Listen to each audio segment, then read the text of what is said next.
Minimum 60 കുട്ടികളെങ്കിലും ഒരു ബാച്ചിലിരുന്ന് പഠിക്കേണ്ട ഒരവസ്ഥയാണ് ഇനിയും ഉണ്ടാവുക.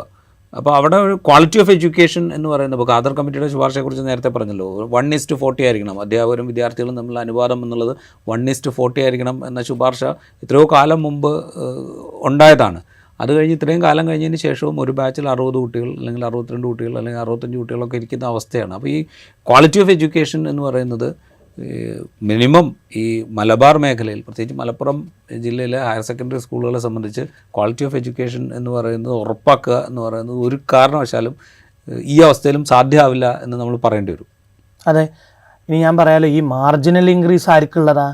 മലബാറിന് മാത്രമുള്ളൊരു സാധനമായിട്ട് ഈ മാർജിനൽ ഇൻക്രീസ് അവശേഷിക്കുകയാണ്. ഒന്നെങ്കിൽ സ്റ്റേറ്റിലുടനീളം, സംസ്ഥാനത്തുടനീളം ഒരു 40-50 എന്നുള്ളത് നിശ്ചയിച്ചാൽ എല്ലായിടത്തും അങ്ങനെയായിരിക്കണം. അല്ലാതെ ഇവിടെ മാത്രം സംഭവിക്കുമ്പം അത് നടത്തുമ്പം ഈ പറയുന്ന പ്രശ്നമാണ് ഉണ്ടാകുന്നത്. അത് വലിയ ഒരു പോരായ്മയാണല്ലോ. അതായത് 25 കുട്ടികൾ, ഇപ്പോൾ വേറൊരു ജില്ലയിൽ 25 കുട്ടികൾ വെച്ചുള്ള ബാച്ചുകളിൽ പഠിക്കുന്ന കുട്ടികൾക്ക് കിട്ടുന്ന ക്വാളിറ്റി ഓഫ് എഡ്യൂക്കേഷൻ ഇപ്പുറത്ത് 60-65 കുട്ടികളിരുന്ന് പഠിക്കുന്ന ഒരു ക്ലാസ് റൂമിൽ കിട്ടാൻ ഒരു സാധ്യതയില്ല, ഒരു കാരണവശാലും കിട്ടില്ല. അപ്പോൾ എന്ന് വെച്ചാൽ ഈ ഇന്നിക്വാളിറ്റി കൂടെ അവിടെ ഉണ്ട്. നമ്മളിപ്പോൾ സീറ്റുകളുടെ എണ്ണത്തെക്കുറിച്ച് മാത്രമാണ് സംസാരിക്കുന്നത്. സീറ്റുകളുടെ എണ്ണത്തിലുള്ള കുറവിനെ കുറിച്ചാണ് നമ്മൾ സംസാരിക്കുന്നത്. ക്വാളിറ്റിയുടെ പെർസ്പെക്റ്റീവിൽ വളരെ വിസിബിൾ ആണത്. നമുക്ക് ഇപ്പം റീസെൻ്റ് ആയിട്ട് വലിയ ചർച്ചകളുണ്ടായല്ലോ, യൂത്ത് മുഴുവൻ വിദേശത്തേക്ക് പോകുന്നു എന്നുള്ളത്. നമുക്കറിയാം, ഇവിടെ ഈ രീതിയിൽ ഇരുന്ന് പഠിച്ച കുട്ടികൾക്ക് ഹയർ എഡ്യൂക്കേഷൻ മേഖലയിൽ അവർക്ക് എന്തുണ്ടാവില്ല, ഒരു പക്ഷേ അവർ വിശ്വാസം അർപ്പിക്കുന്നത്. ഇപ്പം NEP-യുടെ ഭാഗമായിട്ട് നമുക്കറിയാം, പിന്നെ 4 വർഷ ഓണേഴ്സ് ഡിഗ്രി ഇവിടെ നടപ്പാക്കി. അവിടെയും ചോയ്സാ, കുട്ടിയുടെ ചോയ്സാ. അതേ ചോയ്സിനുള്ള അവകാശം എവിടെയുണ്ട്? +1+2-നകത്തുണ്ട്. സയൻസ് പഠിക്കാൻ ആഗ്രഹമുള്ള കുട്ടീനോട് പോയിട്ട് കൊമേഴ്സ് എടുത്ത് പഠിക്കാൻ പറഞ്ഞാൽ ആ കുട്ടിയുടെ കരിയറിൻ്റെ കാര്യം തന്നെ അവിടെ ഏകദേശം തീരുകയാണ്.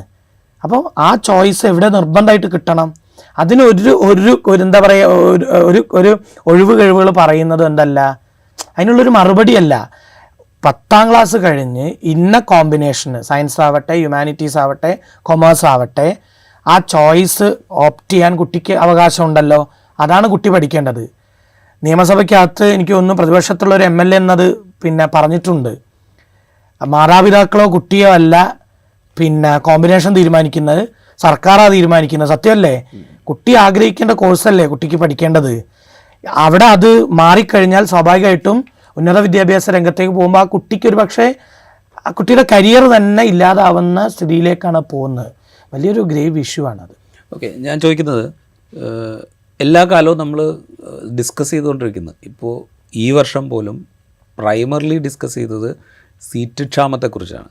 ഈ സീറ്റ് ക്ഷാമം കൊണ്ടുണ്ടാകുന്ന ഇമ്പാക്റ്റ്, അതുകൊണ്ട് ക്വാളിറ്റി ഓഫ് എഡ്യൂക്കേഷനിലുണ്ടാകുന്ന കുറവ്, അത് നമ്മളുടെ വിദ്യാർത്ഥികളെ ബാധിക്കുന്ന അതിൻ്റെ ഒരു തോത്, ഇതിനെക്കുറിച്ചൊന്നും ഒരു ഡിസ്കഷനിലേക്ക് നമ്മൾ പോയിട്ടില്ല. നമ്മളിപ്പോഴും സീറ്റുകളെ കുറിച്ചാണ് സംസാരിച്ചുകൊണ്ടിരിക്കുന്നത്.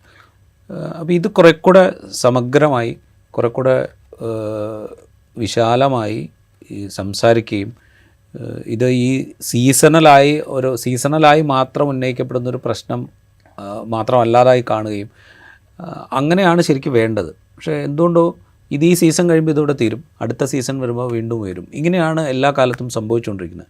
ഇതിൻ്റെ കുറച്ചുകൂടെ ഗ്രാവിറ്റിയിലേക്ക് പോകാൻ പാകത്തിലേക്ക്, ഞാൻ മീഡിയ അടക്കമാണ് ഞാൻ ഇതിനെക്കുറിച്ച് സംസാരിക്കുന്നത്, അല്ലാതെ മീഡിയ ഒഴിവാക്കിയിട്ടില്ല. അപ്പോൾ ഞാനടക്കമുള്ള മീഡിയ പേഴ്സൺസും ഇത് സംസാരിക്കുന്നത് ഈ സീസണിൽ മാത്രമാണ്.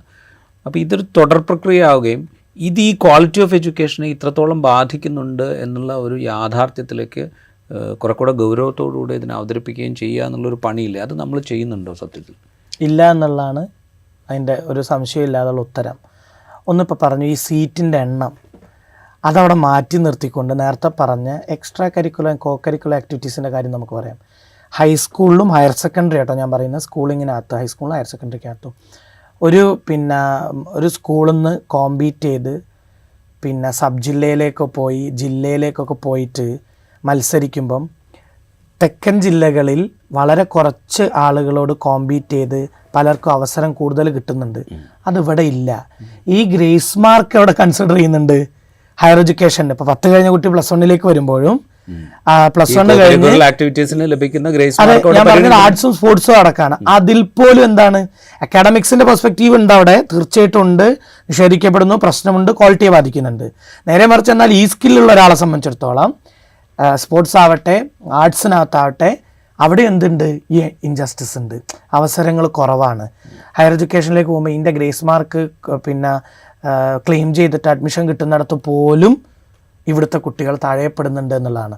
അപ്പം ഞാൻ പറഞ്ഞത് അക്കാഡമിക്സിൻ്റെ പെർസ്പെക്റ്റീവിൽ ഈ പറഞ്ഞ മറ്റ് life skills, extra curricular and co curricular activities, ഈ എല്ലാ സെൻസിലും ഇത് തൽക്കാലം ഇപ്പം പറഞ്ഞ 2 അംഗ സമിതിയെ വെച്ച് അങ്ങ് പഠിച്ച് ക്ലോസ് ചെയ്യേണ്ട ഒരു സാധനമല്ല.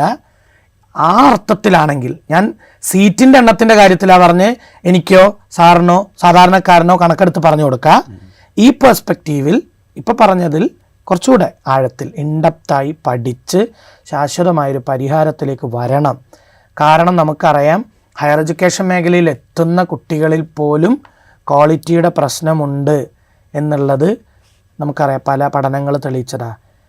NIRF റാങ്കിങ് ആവട്ടെ, UGCയുടെ മറ്റ് റാങ്കിങ് സംവിധാനങ്ങളാവട്ടെ, അവിടെയൊക്കെ നമ്മുടെ ഉന്നത വിദ്യാഭ്യാസ സ്ഥാപനങ്ങളുടെ ഒരു സ്റ്റാറ്റസ് എന്താണെന്നുള്ളത് നമുക്ക് നോക്കണം. അത് അവിടുത്തെ കുട്ടികളെ കുഴപ്പമാണോ? അല്ല, അവർ ഈ സിസ്റ്റത്തിലൂടെയാണ് വരുന്നത്. അവരെ പഠിപ്പിച്ച് കൊണ്ടുവന്ന സിസ്റ്റത്തിന് അതിന് ഉത്തരവാദിത്വമുണ്ട്. A+കളുടെ എണ്ണം പറഞ്ഞിട്ട് നമ്മൾ മാറ്റി നിർത്തുന്നുണ്ടല്ലോ. A+ കുറഞ്ഞൊരു കുട്ടി, ആ കുട്ടിയുടെ ഒറ്റയ്ക്ക്, ആ കുട്ടി ആസ് ആൻ ഇൻഡിവിജ്വൽ, ആ കുട്ടിയുടെ തെറ്റാണോ? അല്ല, ഒരിക്കലും അല്ല. രക്ഷിതാക്കൾക്കും സമൂഹത്തിനും എനിക്കും നിങ്ങൾക്കും വകുപ്പിനുമൊക്കെ അതിൽ ഉത്തരവാദിത്വം ഉണ്ടെന്നുള്ളൊരു ആംഗിൾ കൂടെ അതിൽ നമ്മൾ കാണേണ്ടതുണ്ട്.